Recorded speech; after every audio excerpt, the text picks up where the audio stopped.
September 16th, 2016, NASA's Curiosity rover beams back this ominous photograph of what appears to be a rattlesnake-like creature in a Martian rock quarry.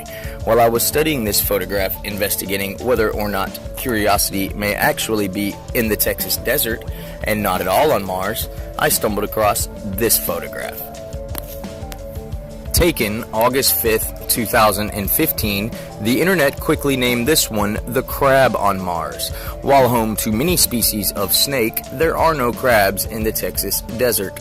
Upon closer inspection, I discovered that this creature has at least one extremely long tentacle, as you can see here, surrounded in green, leading me to conclude that these are both pictures of the same creature. The picture on the right is all-inclusive, shell, body, legs, and extendable feeler tentacle, while the picture on the left may be only the tentacle with the larger body of the creature hiding behind the rocks below. May 7th, 2015, Curiosity photographs this pyramid on the surface of Mars. Pretty cut and dried, really. Nature rarely makes right angles and never builds pyramids. However, intelligent creatures do. March 29th, 2016. Cave paintings. Seen here in an enhanced version, these primitive characters share many similarities with those found on Earth, indicating not only life on the red planet, but human-level intelligence and bipedal physiology.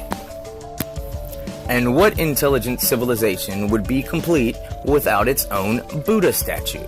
Most likely a trick of the mind, the similarities are intriguing. And here we have the skull on Mars. Most likely just a frickin' rock. The mind is hardwired to recognize faces in everything. Perfectly complementing Mars's pyramid complex, they even have their own Sphinx, bearing striking similarities to its earthen counterpart.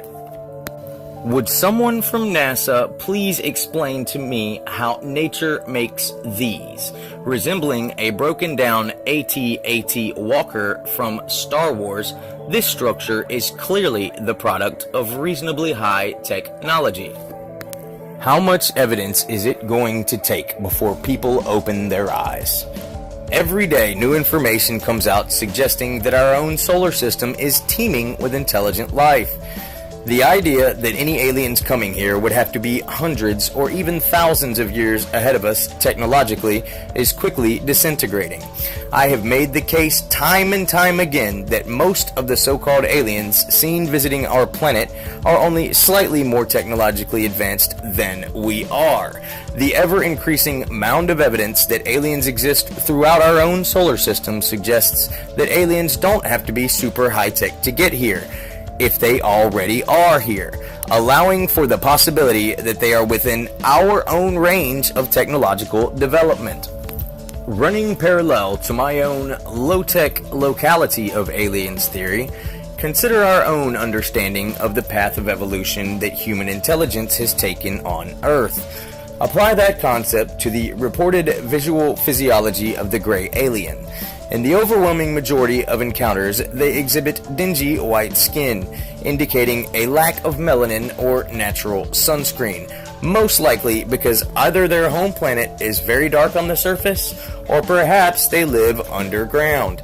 The glossy black teardrop-shaped eyes are reportedly a second set of eyelids that function as an integrated pair of sunglasses.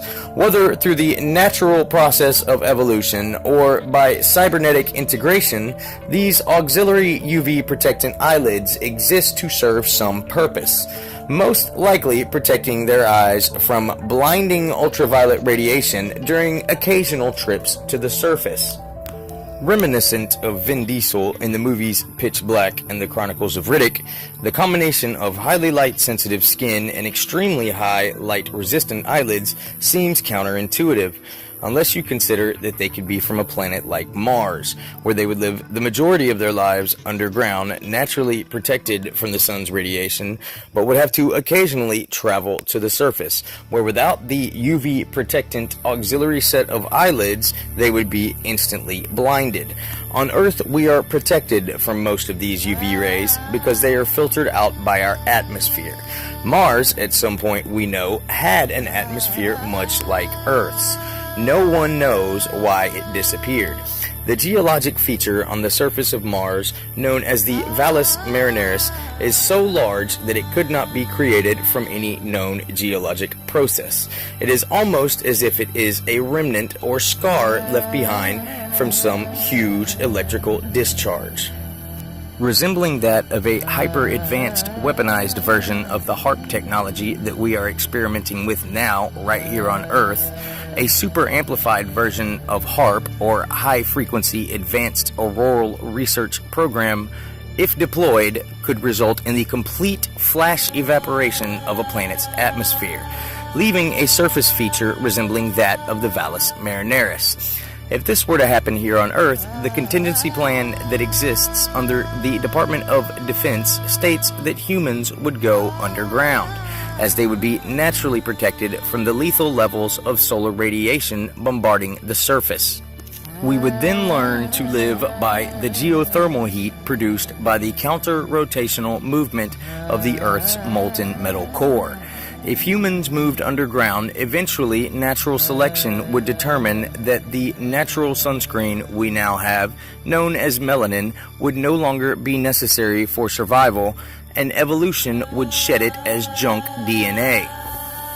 Could this have been the story of Mars, a once great civilization on an Earth-like planet that destroyed its own atmosphere in a hyper-technologically advanced civil war, forcing the Martian population to split between those that survived by moving underground and those that managed to escape and begin anew on a planet nearby?